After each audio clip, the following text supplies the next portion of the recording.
Sir, AR, get behind the line. Civilians back, now. The child on the third floor. The east stair is gone, but there's a service shaft behind me. I don't have time for this. Get back. Listen to me. The building has a refuge room. I designed it. There's a way in through the... The old man does not get behind the line. He is pushing toward the burning building, against the crowd, against the heat, one arm up against the glare. There's a child on the third floor. The east stair is gone, but there's a service shaft behind the... I don't have time for this. Get back. Listen to me. The building has a refuge room. I designed it. There's a way in through the... You times designed times it. Sure you did. Ball. Back. Behind the line. Battalion Chief Roy Keller is the incident commander on the worst structure fire the city has seen in a decade, the Monarch Theater. A 100-year-old landmark fully involved on the upper floors. Flames pouring orange out of the third-story windows. 2 engine companies on scene, and a tower ladder still being set. He is 51, in turnout gear, and he has just turned from the radio to find an old black man in custodian's coveralls shoving past his fire line toward the structure. His brain files the man in under a second. Civilian. In the way. A problem that's going to get itself killed, and me investigated. He does not ask the man's name. He does not ask why a man in building coveralls might know something about this specific building. He plants a gloved hand flat on the old man's chest and shoves him backward. Hard. Off his feet. The old man goes down on the pavement. His hip hits concrete. A paramedic starts toward him. Keller waves her off. Stay down. You hear me? You come past my line again and I have you cuffed to that hydrant. There is a Times, little girl Times in there. The old man is back on one knee. Hand out. Not toward Keller, but toward the building.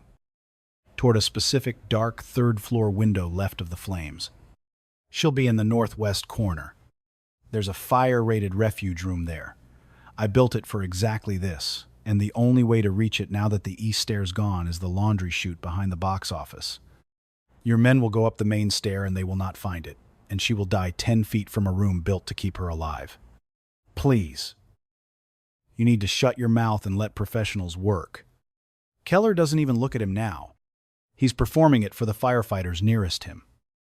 The way men like Keller always find an audience. Every fire. Every single one. Some street guy crawls out of the woodwork to tell me how to do the job I've done for 25 years. You smell smoke and suddenly you're an engineer. He jerks a thumb. Donato. Get this guy back to the tape and keep him there. The man is 67 years old. His name is Theodore Bramwell. And he is. Though no one on this street will understand it for another 9 minutes, the architect who Times designed the Monarch's renovation, including its life safety systems, 20 years ago. The fire-rated refuge room in the northwest corner is his. He drew it. He fought the developer to fund it. And for 30 years he has volunteered, without pay, as the building's fire drill coordinator, walking every tenant and every usher through the evacuation routes twice a year. Because Theodore Bramwell knows exactly one thing better than any man on this street: how to get a child out of this building alive. He came running from 4 blocks away the second he saw the smoke. There was no time to change out of the coveralls he wears to maintain the very systems, now keeping a child breathing. A firefighter named Anthony Donato takes Theodore by the arm. Come on. Sir. Let's go. Psalm. There's a child in the Northwest Refuge Room. Sobu.Avery. I designed it. Get your chief to send a team up the laundry chute behind the box office. It's wide enough. I made it wide enough on purpose. Will you tell him? Will you tell him? Sir. I gotta move you back. And Donato walks Theodore Bramwell back, the old man limping now on the hip that hit the concrete. Looking over his shoulder at the dark window left of the flames past the engines, past the snaking hose lines, past 100 bystanders who got out their phones instead of their voices, past a brass cornerstone that reads, "If anyone had looked, Monarch Theater." Restored 2005 T, Bramwell and Associates, Architects, and shoves him out behind the yellow tape. The clock on the side of the command vehicle reads 9:47 p.m. The child has been in the building for 11 minutes. One person comes to him at the tape. Mrs. Renata Posada, 79, who has run the Monarch's box office for 41 years, who Theodore has personally walked through the fire drill 82 times, who is standing at the tape in her cardigan with both hands over her mouth. Teddy. It's the Walsh girl, Sophia. She ran back for her mother's coat. The mother is screaming. Nobody can find her. I know where she is. Renata. I built the room she'll have run to, and that man won't let me tell him. Then make him listen. Teddy, make him. But across the tape, Roy Keller has turned his back and is shouting his crews up the main stair, the stair that does not reach the northwest corner, and Theodore Bramwell, 67 years old, with a child he has never met, about to die inside a room he drew with his own hand, stands behind the yellow tape and understands that the only thing standing between Sophia Walsh and the refuge room is a man who decided in under a second what an old black man in coveralls could possibly know. Off to the side, a young firefighter paramedic named Grace Okafor, 26. 2 years on, the job is standing by the rescue rig, and she heard it. Refuge room, northwest corner, laundry chute behind the box office. She heard all of it. She is looking at the building. She is looking at her chief's back. She is doing the math on her own career and on a child she has never met. And she is about to do the bravest thing she will ever do. Real talk, the man that Chief just put on the pavement for smelling smoke and pretending to be an engineer, he drew the blueprints. His name is on the cornerstone. He built the exact room that little girl is hiding in. For a reason. That is going to break your heart. And he knows the one way in that nobody on that fire line knows. And he just told them 3 times. To understand how we got here, we have to go back. Not 11 minutes. 31 years. If you've ever known the answer in a room full of people who wouldn't let you speak, drop one word in the comments. We'll know what it means. Because what happens in the next 9 minutes? Not one person on that street sees coming. Theodore Bramwell had a daughter once. Her name was Camille. In 1994. Camille Bramwell was 9 years old, and she died in a fire in a daycare center on the east side, a converted row house with 1 staircase. No, second egress. A fire escape that had rusted off the back wall years before and never been replaced. In a part of the city where the inspectors didn't come, and the violations didn't get written, and the landlords knew it. 11 children were in that building. 8 got out. Camille was one of the 3 who didn't, because the only stair was the fire, and there was nowhere else to go. There was nowhere else to go. That was the sentence that lived in Theodore Bramwell for the next 31 years.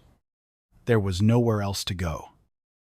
He had been a junior architect then, 3 years out of school, working on parking structures and strip malls. A quiet man with a wife and a daughter and an ordinary life. After the fire, he was not quiet, and the life was not ordinary. His marriage did not survive Camille. Few do. But the work changed into something with a spine in it.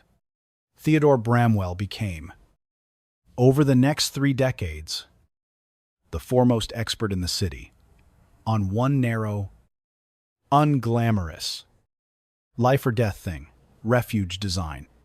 Places to go when the stair is the fire, fire-rated rooms with independent air, and a second way out, built so that no child would ever again be somewhere there was nowhere else to go. Nobody gives awards for that. There is no brochure. The refuge room is the part of the building the developer wants to cut and the architect has to bleed to keep in the drawings. Theodore kept a photograph of Camille in his drafting table. And when a developer wanted to value engineer the safety room out of a budget, he would put it on the table and say, very quietly, "There was nowhere else for my daughter to go. There will be somewhere else in this building." He won that argument more often than he lost it. In 2005, he won it at the Monarch. The Monarch Theater renovation was the biggest job of his life. A beloved 100-year-old landmark, a real budget. His name finally big enough to be on the cornerstone.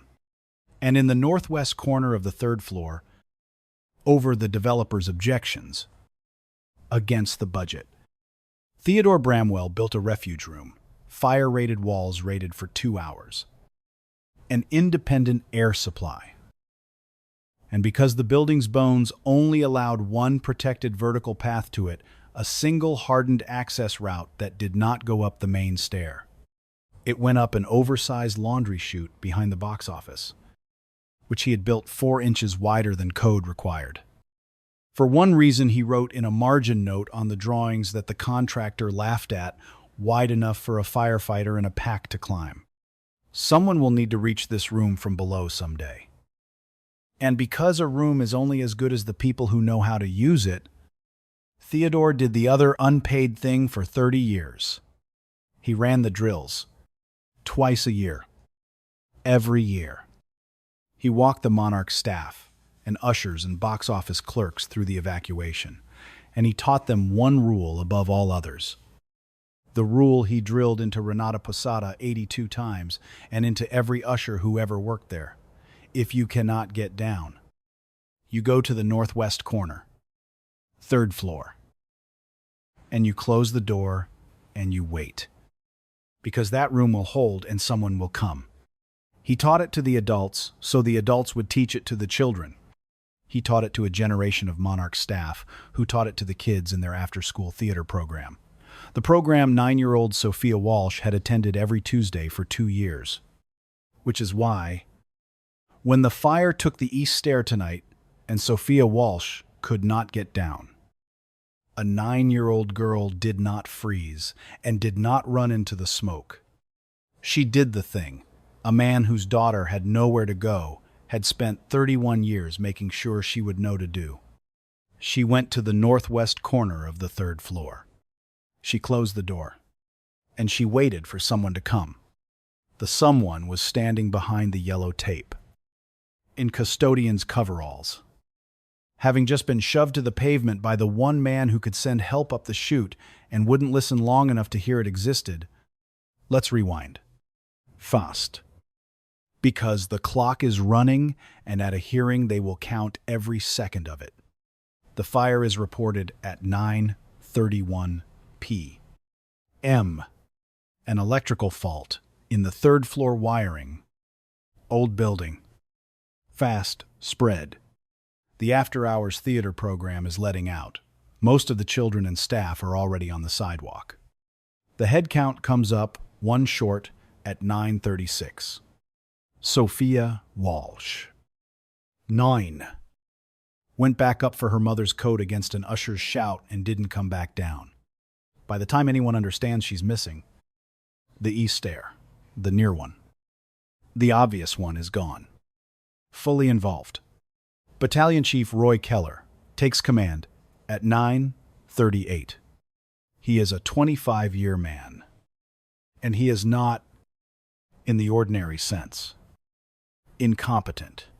He is something more dangerous, which is a competent man whose competence has curdled into the certainty that he is the only competent man on any scene.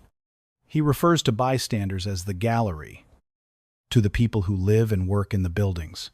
He responds to as civilians who think they know their own building better than I know. Fire. And he has a settled, unspoken hierarchy of whose information he will accept on a fireground, and at the very bottom of it, beneath the gallery, beneath the hysterical parents, is an old man in coveralls who looks to Roy Keller like exactly the kind of person fire happens times to, not the kind it should ever be times explained by. Theodore Bramwell sees the smoke from his apartment 4 blocks away at 9:33 and is on the scene by 9:40. Because a 67-year-old man can still run 4 blocks when he knows what's in the building. He doesn't go to the tape. He goes straight for the command post. Because 30 years of drills have taught him exactly who needs the information and how little time there is to deliver it. He reaches Keller at 9:42. He has 5 sentences of the most important information on the fireground. Times refuge room, northwest corner, 3rd floor. East stair won't reach it. Go up the laundry chute behind the box office times. And Roy Keller does not let him finish the second one before the gloved hand hits his chest. Roy Keller is 51. He has run 1,000 scenes. He will say later, under oath, a duty to maintain scene control. And shoving a civilian out of a collapse zone is textbook. What the textbook does not explain is why he had 3 engine companies worth of trained men, and not one of them was sent to evaluate the northwest corner. Because the man who knew about the northwest corner was an old black man in coveralls. And Roy Keller had already filed him under Times Gallery Times and closed the drawer. The line that becomes a hashtag Times you smell smoke, and suddenly you're an engineer. Times leaves Keller's mouth at 9:2:40. 3 p.m. The command vehicle's dash camera records the fireground. A dozen bystanders' phones record the rest. Every device catches the same thing. The shove, the old man going down on the pavement. Stay down. You come past my line again, I cuff you to that hydrant. And clear over the roar of the fire. Theodore Bramwell on one knee saying, Times there is a fire-rated refuge room and the only way to reach it is the laundry chute behind the box office. Please. Theodore is put behind the tape at 9:45 p.m. He does not call a lawyer. He does not call the press. He pulls out his phone and he calls one person, Captain Luis Ferreira, the fire department's chief of training. The man Theodore Bramwell has co-taught high-rise refuge tactics with at the Regional Fire Academy for 15 years. Who is at home off shift. It rings twice. Ferreira. Luis. It's Teddy Bramwell. I'm at the Monarch. It's fully involved. 3rd floor. And there's a 9-year-old in my northwest refuge room, and the IC just shoved me to the ground and won't let me tell him how to reach it. A half-second of silence. Then, Luis Ferreira's voice goes flat and fast and absolutely certain. The chute. Behind the box office. He won't care listen. Luis. He's sending them up the main stair. The main stair doesn't reach the corner. You know it doesn't. You've climbed it with me. She is going to die in a room I built to save her because that man decided I'm nobody. Who's the IC? Killa? Battalion 4. A breath. Teddy, you stay on this phone. Do not hang up.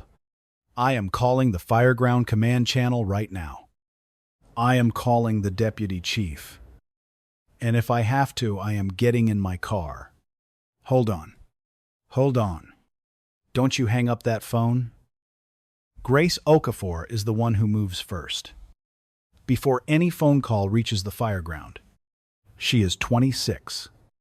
She has been a firefighter paramedic for 2 years. She was standing 6 feet from Theodore Bramwell when he was shoved down, and she heard every word. And unlike her chief, she did the thing they teach you in the academy, and almost no one does under pressure. She listened to the information instead of the person delivering it. Refuge room. Northwest corner. Laundry chute behind the box office. Built wide on purpose. It is specific. It is architectural. It is not what a confused bystander says. Confused bystanders don't know the phrase, times fire-rated refuge room. She goes to her chief at 9:46. Chief. Chief. The man. You put back what he said about a refuge room on the northwest corner. That's real construction. That's a real thing. We should. Okafor. Get on the rescue rig and stay there. A chief. And the search team's going up the main stair. And if there's a protected room in the northwest corner, the main stair might not. Are you the incident commander? Okafor. Did I miss your promotion? He says it loud. For the crews. A couple of them look away. Embarrassed. Get on the rig. And for 1 second, Grace Okafor stands at the line between her chief and a dark window, between her 2-year career and a child she has never met. And she makes the choice that the whole rest of her life will be measured against. She keys her radio not to Keller, but to the search team captain already inside, on the tactical channel. The one the deputy chief monitors. Search 1. Search 1. Medic Okafor. Be advised. On-scene source. Reporting a fire-rated refuge room, 3rd floor northwest corner. Accessible via an oversized laundry chute behind the box office. Sources. She looks at the cornerstone. The brass plate. She's standing 3 feet from, and her voice changes. Source is the building's architect. His name's on the cornerstone. His name is on the building. Search 1. There is a crackle. Then the search captain's voice from inside, breathing hard. Say again the access. Shoot behind box office. Affirmative. Behind the box office. He says it's wide enough for a man in a pack. He built it wide on purpose. And the deputy chief's voice cuts in over the top, the voice of the man who actually outranks Roy Keller. Search 1. Reposition to the northwest corner via that access. Battalion 4. Keller times, stand by and let them work. Roy Keller turns around. Finally, far too late, and sees a 26-year-old medic with her hand still on her radio, and a brass cornerstone 3 feet from her with a name on it. And he begins far too late to understand. The search team finds the chute behind the box office at 9:49 p.m. They find it because it is exactly where Theodore Bramwell said it would be. And it is exactly as wide as he said. It would be 4 inches wider than code. Wide enough for a firefighter in a full pack to climb. Because 31 years ago, a man whose daughter had nowhere to go wrote Times, someone will need to reach this room from below. Someday, Times in a margin, a contractor laughed at. They climb it. At the top, behind a fire-rated door, rated for 2 hours. A door that has been holding for 18 minutes, against a fire that has taken the rest of the floor. They find a refuge room with its independent air supply still running. And in the northwest corner of it, exactly where the drills said to go, a 9-year-old girl named Sophia Walsh, sitting against the wall with her mother's coat in her arms, and her eyes shut and her lips moving, doing the thing she was taught. The door is closed, and she is waiting, because someone will come. Someone comes. They bring her down the main stair at 9:53 p.m. Under air. A firefighter's coat over her. And the street makes the sound a street makes when a child comes out of a fire alive, a sound that is half a cheer and half a sob and does not have a name. Her mother reaches her at the rig. And Sophia Walsh. 9 years old.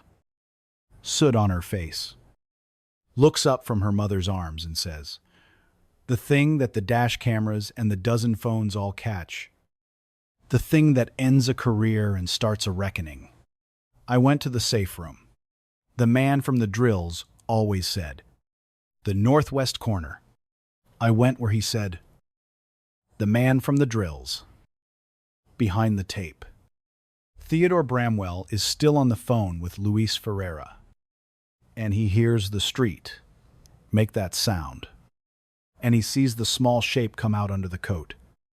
And the 67-year-old architect puts his face in his hands and weeps, not for the child, or not only for the child, but for a 9-year-old named Camille, who, 31 years ago, had nowhere to go, and a 9-year-old named Sophia, who tonight did, because he spent his whole broken life making sure the next one would. Grace Okafor finds him at the tape a few minutes later. She doesn't say anything. She just lifts the tape so he can come through. The dashcam footage does not stay on the dashcam. By morning, a 90-second clip is on the internet. The shove. The old man on the pavement. You smell smoke. And suddenly you're an engineer. And then, devastatingly, spliced right after it, the child coming out alive saying times I went where he said, "It does the thing those clips do." By noon, C-Bay, 000 views. By midnight, 2 millions. By the next afternoon, 8 millions. Real talk. What wrecks people about this one isn't even the shove. Though the shove is bad, it's the Times cut, Times the chief, calling a man a fake engineer. And then 10 seconds later, a living 9-year-old explaining that she's alive because of the room that man built and the drills that man ran. You watch a child credit the exact person a fire chief threw on the ground. People can sit with cruelty. They cannot sit with cruelty that almost killed a child to protect a man's idea of who gets to know things. Number. I went where he said trends by 8 the next morning, 341, 000 uses in a day. Almost all. From people who know what it is to have the answer and be the last one anyone will hear it from. A retired transit engineer in Atlanta, I told them the signal timing was wrong for 9 years. They listened the day after the collision. I'd put it in writing in 2014. A nurse in Tucson. Civilians back is just the uniform version of stay in your lane. I've been waved off a coding patient I'd been treating for a week. A man in Detroit whose father was an architect. Dad designed half the egress systems downtown, and they still asked him for ID at the door of buildings he drew. They called his life's work consultant input. He had a name. The fire department issues a statement at 11 M. It is 82 words long. It is grateful for the successful rescue of a child at last night's incident. Commends the brave work of our firefighters. And is reviewing fireground communications as part of our standard after-action process. 82 words. No name. No apology to the person. It commends our firefighters, the institution, claiming the rescue while erasing the man who made it possible, and the medic who defied a chief to call it in. It does not say times the incident commander shoved the building's architect to the ground. It does not use the words times shoved, or times refused, or times nearly cost a child her life. It does not say times Theodore Bramwell designed the room that saved her. The word times black times does not appear. In an 8-2 Word document about a thing that happened to a black man, because a fire chief decided what an old man in coveralls could know. Theodore releases no statement, but at 8-6 that night, a quiet account in his name. never used before. Posts 2 photographs. The first, a faded 1994 newspaper clipping. 3 small faces. A headline about a daycare fire. One of the faces, circled in pen, a 9-year-old girl, Cami Bramwell. Joe. The second, a 2005 architectural drawing. The Monarch's 3rd floor. The northwest corner labeled in a careful hand, Refuge Room for C. The caption is 1 sentence. My daughter Camille died in a fire in 1994 because there was nowhere to go. I have spent 31 years building somewhere to go. Last night a chief shoved me down for it while a child sat in the room I built for my daughter. That post is shared 6 million times in 3 days. The contempt has only changed clothes. It has not left the fire ground. That is what the department does not understand yet. The shove. The times get back. That was not the contempt. That was just the part the cameras caught. The first withdrawal lands at 9:40 a.m. Saturday. It is not a sponsor. There are no sponsors on a fire ground. It is something heavier. The city's largest firefighters' charity, the Burn Foundation that the department's own public image rests on, announces it is pausing its partnership with the department, pending a full and independent review of the incident command at the Monarch Fire. And within the hour, the City Council's Public Safety Committee, which controls the department's budget schedules, an emergency hearing, 3 sentences, a reputation built over decades, cracked before lunch. By noon, the State Fire Marshal's office opens an independent investigation into the fireground decisions. Bidva. M. 2 neighboring departments quietly withdraw Roy Keller from a regional command instructor roster. Bichsterip. M. The firefighters' union in a move that stuns. Everyone declines to defend Keller's conduct. Its president saying only that the actions on that fireground do not reflect the values of the men and women who climbed that chute. Money and reputation as gravity. Not vengeance. Theodore causes none of it. He does no interviews. On Saturday evening he goes, as he goes on the anniversary every year, to the small cemetery on the east side where Camille is buried. And he sits on the bench he had installed there decades ago. And he does not feel triumph. He feels the thing under the triumph, which is the old grief, freshly turned. 31 years. He built 100 rooms with somewhere to go, and it never once brought Camille back, and it never will. And last night, a stranger's child lived because of his dead daughter. And both of those things are true at once, and they do not cancel. They just sit in his chest together the way they have for 31 years. His phone rings. Luis Fejeda. Teddy, I have to ask you something, and you can tell me to go to hell. Did the department know about Keller? How he runs a scene? Who he listens to? Who he doesn't? Luis. Theodore says, your own medic had to key a radio behind his back to save that child. And she's 26 and terrified. And right, there are firefighters who've been complaining about that man's fireground for years. The question was never whether anybody knew. The question is what the department does now that the whole world knows too. A long breath. The marshal wants you to consult on the review. Officially. Tear apart how that scene was run and how to make sure it never runs that way again. Will you? That, Theodore says, depends entirely on whether they actually want to find it, or just want my name on the cover so it looks found. Devora Stein is a 49-year-old investigative reporter at the Times Beacon Times who has been circling the fire department for 10 months. Her tip came in the fall from a former department data analyst named Marcus Reed, who left in 2023 and told Devora, over coffee, that the department's fire outcome statistics, the numbers it used to justify its budget and its station closure decisions, were being quietly massaged. In the lower income districts on the east and south sides, fires were being systematically under-resourced, and the bad outcomes miscoded, recorded as structure non-viable on arrival or no savable occupants. Classifications that made a slow or thin response look like an unavoidable loss instead of a choice. Reed said the architect of the coding scheme was a battalion chief who sat on the resource allocation board and used the laundered numbers to keep the best equipment in the districts that complained loudest to City Hall. He estimated dozens of fires disproportionately in poor and black neighborhoods had been under-responded and then statistically erased.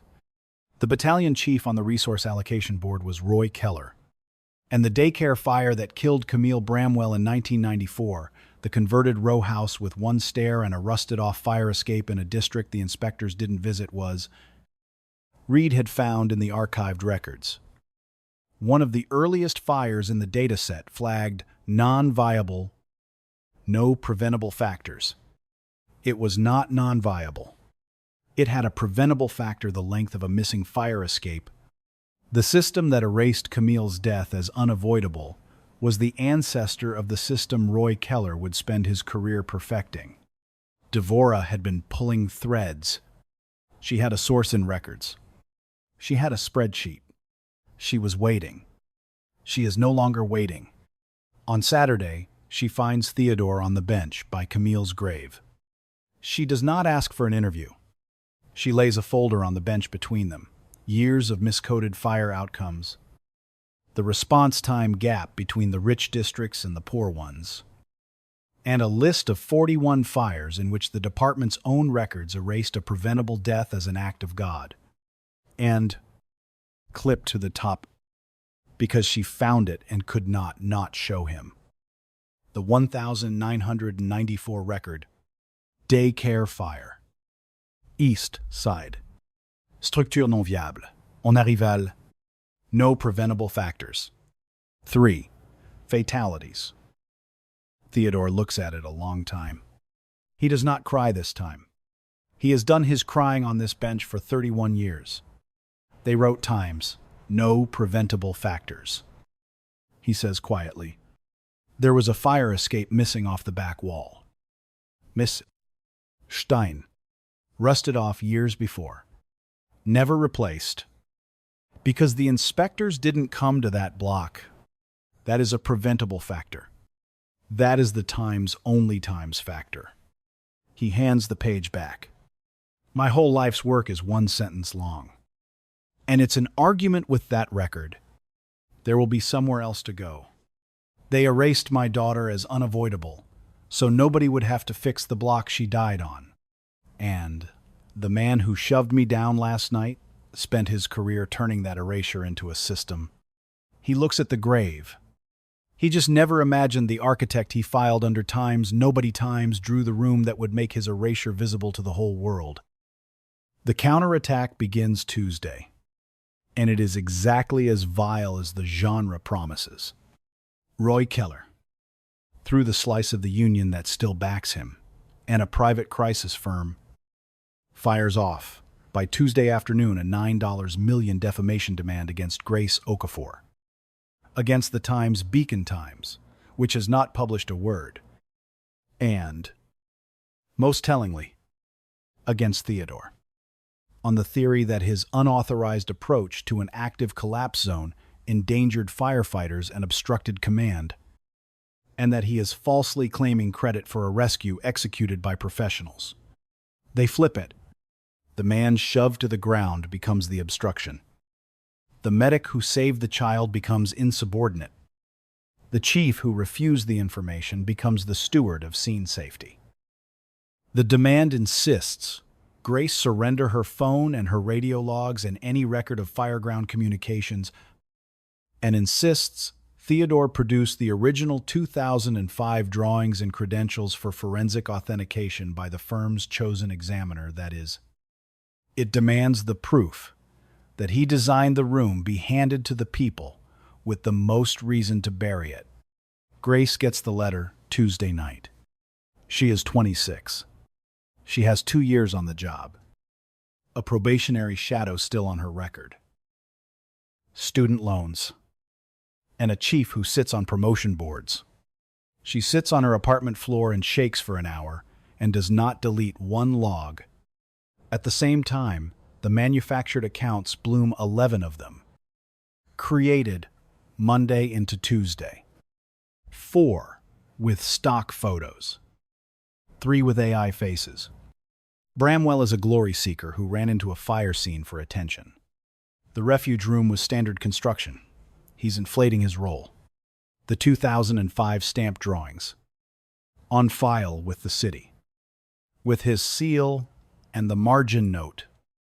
Settle it within the week. Times. The child would have been found anyway. The tactical channel recording shows the search team repositioning Times only after Times. Okafor relayed the shoot access. Times, Grace Okafor is an insubordinate probie with a grudge. She isn't. The proof screenshots carry metadata from the day they were made. And then the smear finds the one place armor doesn't reach. A Wire reporter calls Renata Posada 79. The box office manager who came to Theodore at the tape for her perspective, and asks her, with oily gentleness, whether she's Times really sure. At her in all that chaos and smoke, that she heard the architect correctly, or whether she might be confused about who said what on a very frightening night. Renata Posada is 79. Her voice on the phone does not shake. Young man, Teddy Bramwell walked me through that fire drill 82 times in 41 years. 82. I could recite the route to the Northwest Refuge Room in my sleep, in the dark, with my eyes closed, because that man made sure of it. For 41 years, he made sure of it. Without pay. Because he lost a little girl, and he was not going to lose mine. So when you ask me if I'm Times confused, Times about what I heard, I have never been less confused about anything in my life. I heard a man who knew exactly where that child was being shoved into the street by a man who didn't. Now, is there some other thing about that night you'd like me to be too old and too frightened to have understood? The reporter hangs up. He does not write the story. But Renata, after she hangs up, does not feel victorious. She sits in her kitchen and thinks about 82 drills, and about how many times over 41 years she'd privately thought Teddy a little obsessive. A little much, with his refuge room and his twice-a-year insistence, and about how a 9-year-old is alive because he was exactly that much, and how she never once told him it mattered. She takes out a sheet of paper and writes, in a careful hand, Teddy, I thought you were too much. All those years, with the drills. I was wrong and a child is alive. I will tell anyone, anywhere, under oath, what you built and what you taught us and what I heard that man do to you. For as long as I have a voice. Renata. She mails it Thursday. Theodore reads it on the bench by Camille's grave.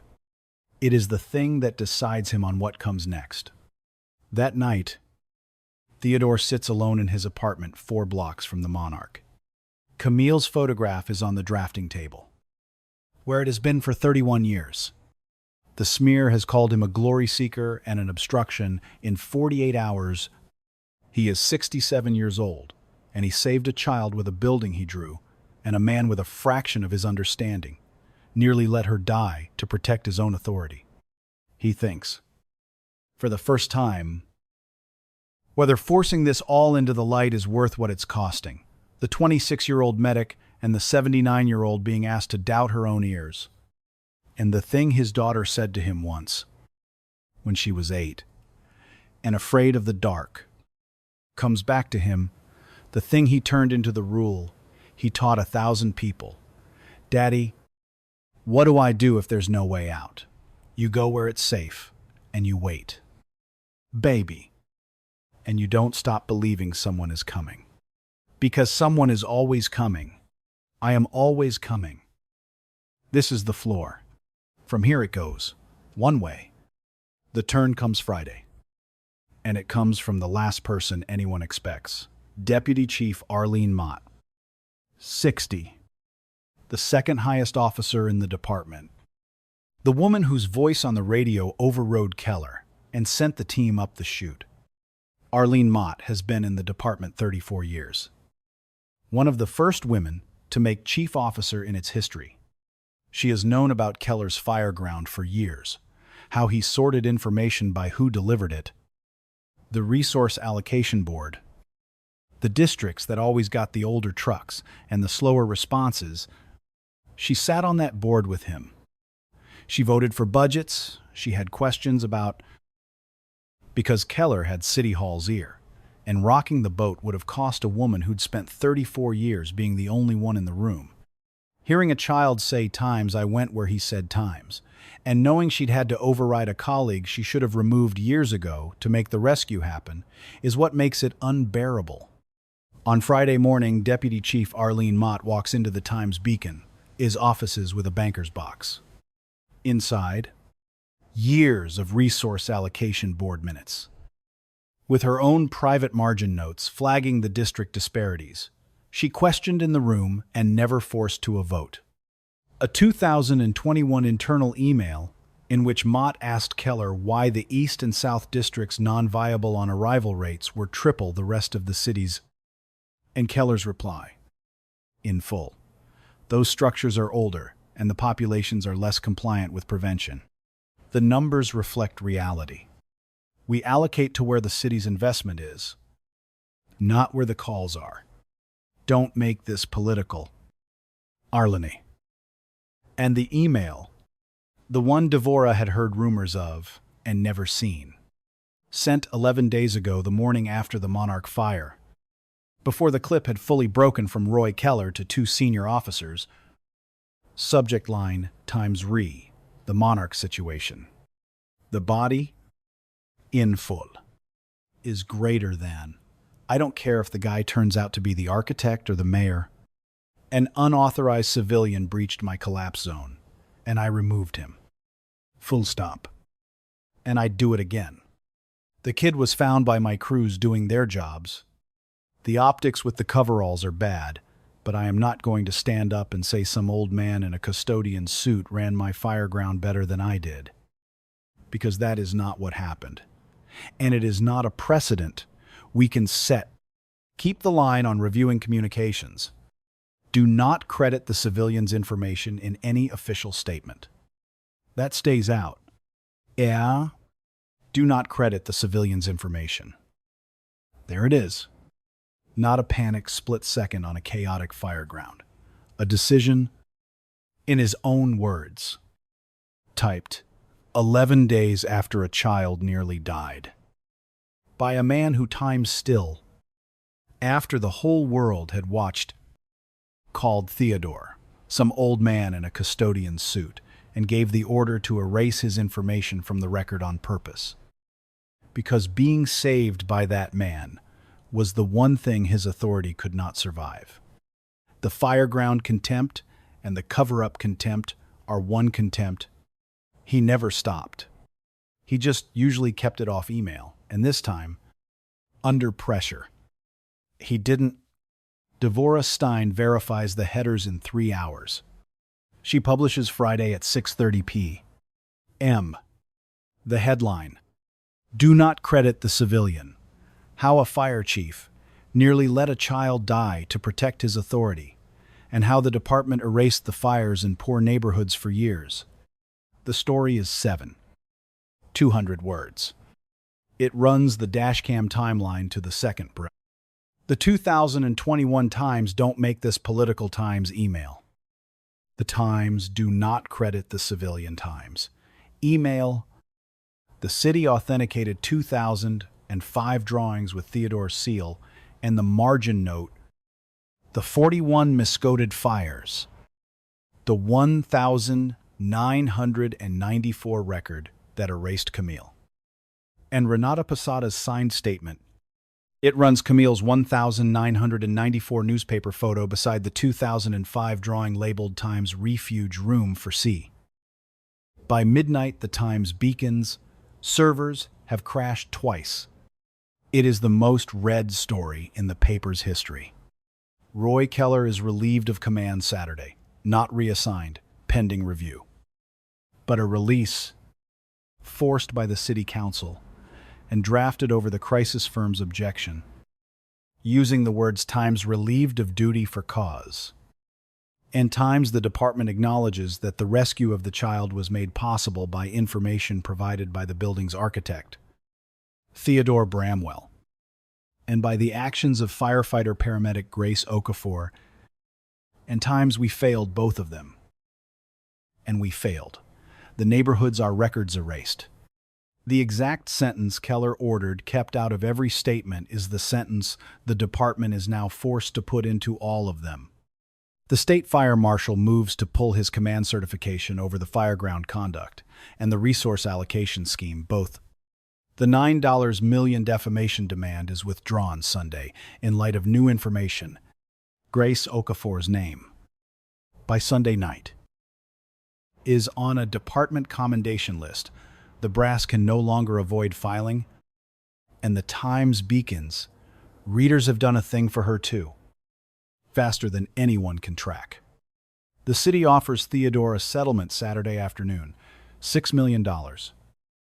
A private apology, a confidentiality clause, and a single buried line acknowledging the architect's contribution to the rescue. Theodore reads it at the drafting table, under Cammie's photograph. He makes 3 calls: Sophia Walsh's mother, Louise Ferreira, De Fora, Stein, and at 5p. M. He sends back 1 page. Not a counteroffer. A list is greater than, I will not take the $6 million. My daughter's death was not for sale when they wrote no preventable factors on it in 1994. And my work is not for sale now.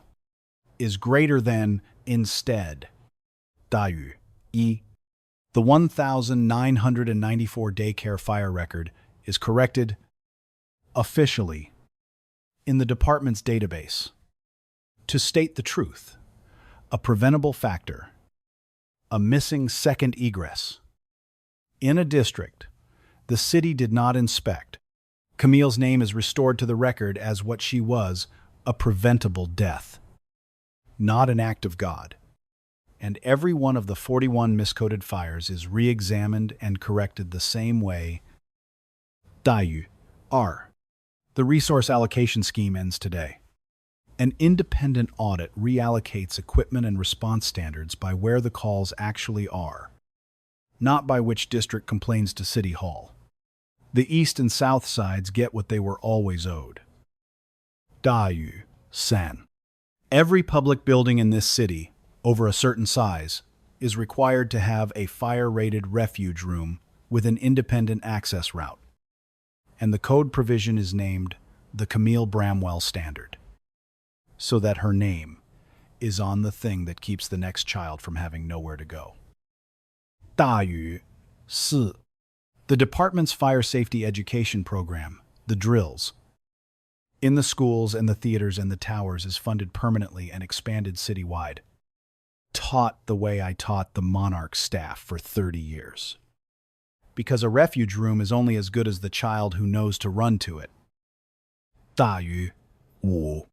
I will consult on the fire marshal's review and on the rebuilding of Fireground Command doctrine, not for a fee, but because someone has to make sure the next person who knows the answer gets heard before they get shoved to the ground, whatever they're wearing. And I would rather it be me than another 31 years of luck. 大于 6. Roy Keller is not to be pursued, harassed, or contacted by me, or on my behalf. He will face the marshal, and his own email, and his own mirror. I have no interest in him. I never did. I only ever wanted them to hear the answer in time. This time they did. Barely. I want the next child to have more than barely is greater than Theodore Bramwell. The city accepts all 6 conditions by Sunday noon. Unanimous. 3 weeks later, on a clear afternoon, they dedicate the corrected record and unveil a small plaque at the rebuilt Monarch. There is no big ceremony, because Theodore refuses one. There are 9 people in the lobby of the theater, where the smoke is long aired out and the box office is rebuilt. Sophia Walsh and her mother Sophia in a Tuesday program t-shirt. 9 years old. Fully herself again. Luis Ferreira, Grace Okafor. No longer a probie under a shadow, but the department's first fireground information officer. A role Theodore insisted on, whose entire job is to make sure the person who knows the building gets heard. Deputy Chief Arlene Mott, standing a little apart, the way a person stands when they have done a right thing years late. And no, it does not buy back the years. And, in the chair of honor, 79-year-old Renata Posada, back at her box office, who walked the drill 82 times and only now knows what every one of them was for. The plaque goes up beside the door to the northwest stair. It is small, brass, the way Theodore asked. It reads, "The Camille Bramwell, Refuge Room, 3rd floor, northwest corner. Built 2005 so that no child would ever have nowhere to go." It worked. Sophia Walsh reads it. She is 9. She sounds out the name, times Camille times, and she looks up at the tall old man in the good coat, the one her mother cries about being grateful for. And she asks the question. A 9-year-old asks, "Who's Camille?" And Theodore Bramwell kneels down slowly. His hip still aches from the pavement, so he is at her eye level. And he says, "Quiet." Not to the lobby. To her. "She was my little girl. She was about your age. A long time ago there was a fire, and there was no safe room for her to go to. So she didn't get to come out." He has to stop for a second. Sophia waits. The way children wait when they understand more than adults think. "So I spent my whole life building safe rooms, so that the next girl your age would have somewhere to go. You went where it was safe. And you waited. And someone came. That's all I ever wanted. For someone to be able to come." Sophia thinks about this. Then she reaches out and takes the old man's hand, the way a 9-year-old does, without ceremony. "I'm glad I went where you said," she says. And Theodore Bramwell, who has spent 31 years building somewhere to go for a daughter who had nowhere, holds the hand of a living 9-year-old in the lobby of the building that saved her, and cannot speak. Renata Posada, by the box office, turns her face away. Grace Okafor looks at the floor. None of them say anything, because there is nothing to say. Outside, the afternoon light comes down on a 100-year-old theater that almost burned. On a street where 3 weeks ago a man was shoved to the pavement for knowing the way in. The light has not changed. The building stands. The refuge room in the northwest corner stands. Scorched on the outside, whole on the inside. Exactly as it was drawn. Only the name on it has changed. And the name is enough. Real talk. Theodore Bramwell could have taken the 6 million and walked, and not one soul on earth would have blamed him. 31 years. A daughter erased from the record as an act of God. A life's work the whole city used and nobody could name the source of. He didn't take it. He stayed. He made them correct Camille's record, and 40 others made them write the word times, preventable times, on the deaths a city had called unavoidable, so it wouldn't have to fix the blocks they happened on. He made the refuge room a law, with his daughter's name on it. He funded the drills citywide, so the next child knows where to run. And he knelt down in a theater lobby and told a living 9-year-old about a dead one, and held her hand. And let that be the whole reward. And Grace Okafor, 26, 2 years on the job. Everything to lose. Keyed a radio behind her chief's back, because a man in coveralls knew something, and she was the only one who listened to the information instead of the uniform. Nobody had her back when she did it. She did it anyway. A child is alive because a young woman decided the answer mattered more than the rank of the man refusing to hear it. That's the part that doesn't make the headline. The contempt didn't start on a fireground, and it won't end with a plaque. Somewhere tomorrow. Someone is going to know the way out. Know the answer. Know the building better than the person in charge of it, and be shoved behind a line. Told to stay in their lane. Filed under times. Nobody times in under a second. Because of what they're wearing or what they look like or how old they are. Sometimes the man in the coveralls drew the blueprints. Sometimes the answer the room won't hear is the only thing that can save the child in the room. If you've ever known the answer in a room full of people who wouldn't let you speak, drop one word in the comments. We'll know what it means. And if this moved you, share it with someone who's still waiting to be heard before it's too late. Her name was Camille Bramwell. It's on the room now. Say it,